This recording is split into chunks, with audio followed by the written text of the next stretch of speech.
नामाचे प्रेम नामाच्या सहवासाने येईल. नामात प्रेम येण्यासाठी आपल्या प्रेमळ आईकडेच बघा. मुलाला जरा ताप आला तरी आईच्या पोटात धस्स होते. अन्न गोड लागत नाही, अशा अनेक गोष्टी होतात. थोडक्यात तिला सर्व बाजूंनी अस्वस्थता उत्पन्न होते. नाम घेण्यात थोडा व्यत्यय आला तर आपली स्थिती तशी होते का, याचे उत्तर आपल्याला स्वतःकडूनच मिळण्यासारखे आहे. नाम घेणे हा माझा धर्म आहे, ते माझे आद्य कर्तव्य आहे. त्याच्याशिवाय जगणे म्हणजे मेल्यासारखेच आहे. नाम घेण्यात माझ्या आत्यंतिक हित आहे. किंबहुना मी नामाकरिताच जन्माला आलो आणि तद्रूपच होऊन जाईन, इतक्या प्रज्वलित भावनेने नाम घेणे जरूर आहे. आणि मग प्रेम आले नाही ही गोष्ट शक्यच नाही. प्रेम येत नाही याचा अर्थच हा की आम्ही नाम खऱ्या आस्थेने घेत नाही. ह्या सर्वांवर उपाय म्हणजे घेण्याच्या निश्चयाने ते जसे येईल तसे घेत राहणे. तेच नाम आपल्याला एक एक पाऊल पुढे नेऊन ध्येय गाठून देईल.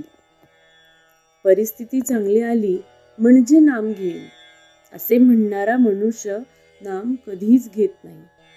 नाम हे मनात किंवा उच्चार करूनही घेता येते. नामात राहावे म्हणजे अंतःकरणाची शुद्धता होईल आणि अंतःकरण शुद्ध झाले की भगवंताचे प्रेम येईल. नुसत्या पुष्कळ जपापेक्षा विवेकाने आणि विचाराने आलेले प्रेम नामात असणे जरूर आहे. खरे म्हटले म्हणजे नामातच नामाचे प्रेम आहे. ताकात लोणी असतेच, फक्त ते वर दिसत नाही. पण ताक घुसळल्यावर जसे ते वर येते, तसे भगवंताचे नाम आपण घेतले की त्याचे प्रेम आपोआप वर येते. साध्या शब्दांचा देखील आपल्या वृत्तीवर परिणाम होऊन तो भाव आपल्या मनात जागृत होतो. मग भगवंताच्या नामाने भगवंताचे प्रेम का येणार नाही?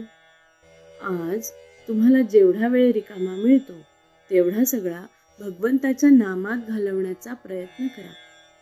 पुष्कळ दिवस एका घरात राहिल्याने त्या घराविषयी आपल्याला प्रेम येते ना. प्रपंचाचे प्रेम आपल्याला सहवासाने आले आहे, तसे नामाच्या अखंड सहवासाने त्याचे प्रेम आपोआपच येईल.